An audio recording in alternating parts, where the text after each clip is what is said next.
Pernah nggak sih kalian ngerasa kalau hidup kalian itu nggak punya tujuan? Nggak ada artinya? Dari kecil kita selalu diajarin buat belajar sehingga dapat nilai yang bagus, kemudian dapat sekolah yang bagus. Habis itu, kalau dapat sekolah yang bagus, bisa dapat juga kerja yang bagus.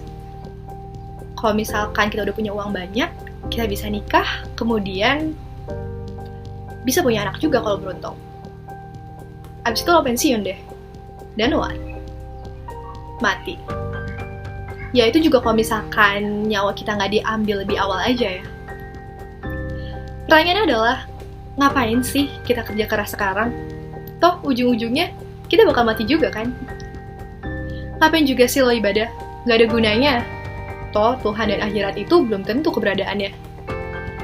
Ngapain juga sih kita ngikutin prinsip moral yang ada di masyarakat? Toh belum tentu yang itu tuh yang paling bener gitu. Saat ini juga kita berusaha buat percaya pada prinsip tertentu. Tapi prinsip itu tuh bener-bener gak ada artinya. Bener-bener buang-buang waktu. One day we born, one day we die. Kenapa sih gue bisa ada di dunia ini? Buat apa?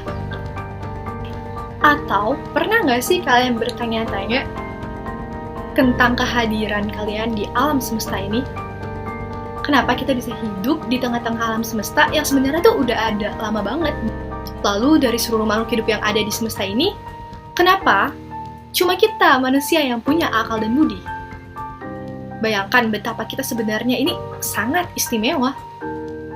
Dari 200 juta sperma yang berusaha untuk membuahi sel telur, hanya satu sperma yang berhasil. Kehidupan ini bisa dibilang bukan sesuatu yang normal.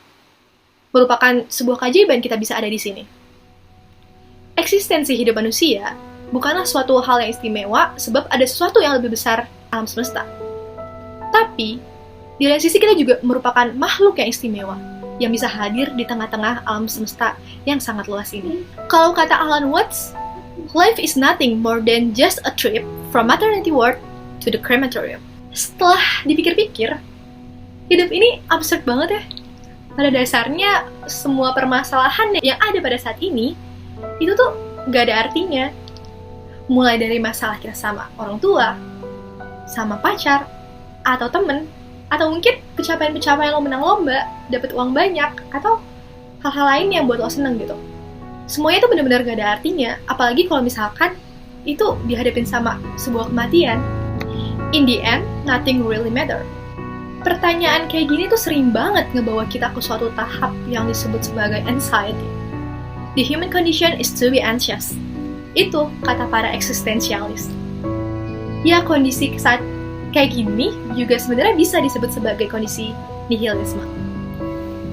Nihilisme berasal dari bahasa Latin yakni nihil yang berarti tidak ada dan juga isme yang berarti ideologi. Nihilisme adalah sebuah keyakinan bahwa semua nilai-nilai yang ada di dunia ini itu nggak berarti. Lebih jelasnya, nggak ada tuh nilai-nilai yang bisa berlaku untuk semua orang atau universal. Nihil juga muncul pada kata annihilate, di mana berarti membawa pada ketiadaan atau destruction. Pada dasarnya, seorang nihilis ini tidak memiliki kepercayaan apapun. No loyalties, no purposes. Biasanya, seorang nihilis ini memiliki beberapa pandangan, seperti tidak adanya bukti dalam mendukung keberadaan Tuhan, atau moral sejati itu tidak diketahui, dan juga etika sekuler yang tidak mungkin. Karena itu pula, kehidupan tidak memiliki arti. Namun terdapat sebuah anomali dalam prinsip nihilisme ini, karena pada dasarnya nihilisme ini tidak percaya apa-apa, sehingga seharusnya tidak ada konsep nihilisme, tidak ada orang yang menganut nihilisme, dan sehingga tidak ada seorang nihilis.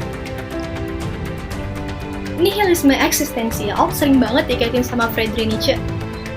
Nihilisme Friedrich Nietzsche sendiri berporos pada kebebasan manusia untuk menentukan tujuan hidupnya tanpa ada pengaruh dari faktor eksternal.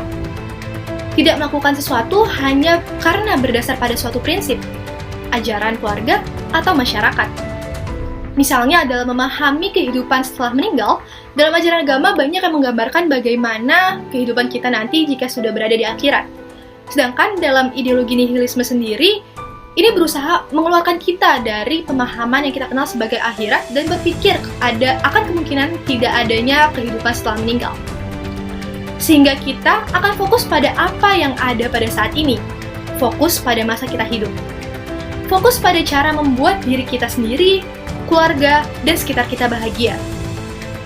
Adalah bonus kalau kita memberikan manfaat pada lingkungan sekitar.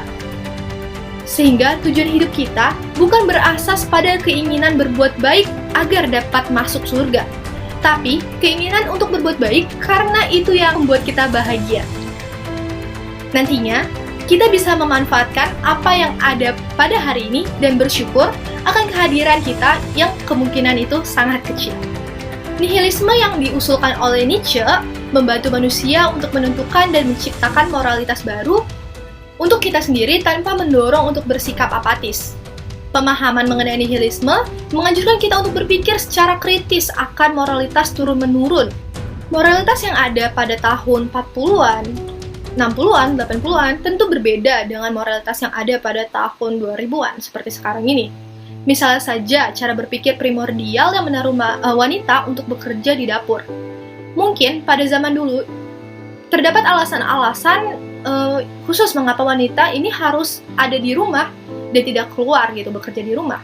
Namun apakah cara berpikir seperti ini masih relevan pada zaman sekarang? Inilah fungsi adanya nihilisme, yaitu menantang manusia untuk terus-menerus mengeksplorasi moralitas yang sesuai pada zaman kita hidup. Untuk meniadakan pemahaman pada ajaran-ajaran tradisional yang sudah tidak lagi relevan. Sehingga sebenarnya nihilisme merupakan pengajaran yang membantu kita melakukan evolusi terhadap ideologi yang ada pada masa ke masa. Banyak orang yang sulit membedakan antara nihilisme dan juga pesimisme, tapi sebenarnya mereka sangatlah berbeda. Pesimis percaya akan hasil yang buruk dan juga hidup yang berpola negatif. Pada sisi lain, seorang nihilis nggak percaya akan semuanya. Mereka nggak percaya akan ada yang baik di dunia ataupun ada yang buruk di dunia. The world is simply exist. Sebagai contoh, mari kita ambil metafor gelas setengah terisi. Seorang pesimis akan mengatakan gelas tersebut setengah penuh. Seorang pesimis akan mengatakan gelas tersebut setengah kosong.